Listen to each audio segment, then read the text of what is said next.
Close your eyes for a moment. Try to remember your very first day of school. The smell of crayons. The sound of laughter. Maybe the color of your backpack. It feels so clear, doesn't it? But here's the uncomfortable truth. Parts of that memory might be wrong. In fact, your brain could be lying to you right now. We like to think of memory as a video camera, a perfect recording of our past. But that's not what memory is. Memory is not about storing facts. It's about rebuilding experiences. Every time you remember something, your brain doesn't replay a recording. It recreates the scene, piece by piece, like an artist repainting from memory. And just like any artist, it can add, change, or forget details. Scientists call this reconstruction, and it's both fascinating and terrifying. Take this experiment. Researchers once showed participants a video of a car accident. Later, they asked a simple question. How fast were the cars going when they hit each other? But for another group, they changed one word. They asked, how fast were the cars going when they smashed each other? That one tiny word changed everything. People who heard smashed remembered the cars going faster. Some even swore they saw broken glass when there was none. Their brains had invented details that never existed. That's how easily memory bends. Every story you tell, every photo you see, every conversation about the past subtly reshapes what you remember. Each recall is a remix, not a replay. And here's the strange part.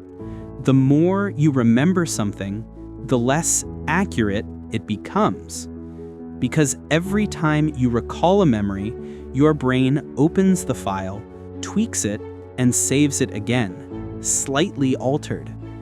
Just like resaving a photo with a new filter, the image blurs a little more each time. This is why two people can remember the same event so differently. It's not that one of them is lying. Their brains just wrote different versions of the same story. Now you might wonder, why would our brain design such a flawed system? Why can't we remember things exactly as they happened? Because perfect memory isn't useful. For the brain, survival is more important than accuracy. Your brain edits memories to help you make sense of your world, not to keep historical records. It simplifies, reshapes, and even erases so you can move forward. Imagine if you remembered every single detail of your life, every face, every sound, every moment. You'd drown in data. Some people with rare conditions like hyperthymesia actually experience this. They remember almost everything. And it's not a gift. It's exhausting. Their memories trap them in the past, unable to forget pain, mistakes, or loss. So the brain does something brilliant. It trades accuracy for efficiency. It keeps what's emotionally important, blurs what's irrelevant, and fills the gaps with imagination. It's not deception, it's adaptation. But there's a dark side too, because memory shapes identity. Who you believe you are is built on what you remember. And if those memories shift, even slightly, then the story you tell about yourself shifts too.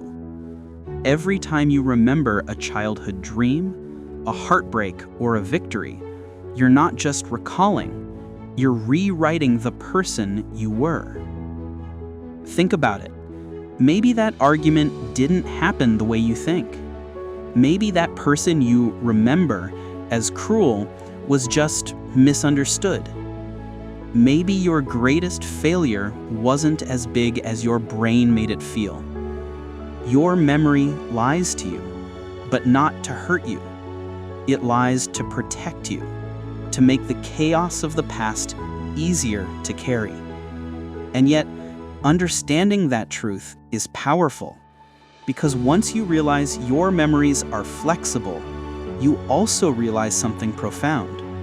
You can reshape how you see your past. You can soften painful memories by reframing them. You can change the meaning of what happened, even if you can't change the facts. Your brain might bend reality, but that gives you the power to grow beyond it. So the next time you look back on your life, the people, the places, the moments, remember this: memory isn't a photograph. It's a story your brain keeps rewriting, and every time you tell it, you decide how it ends.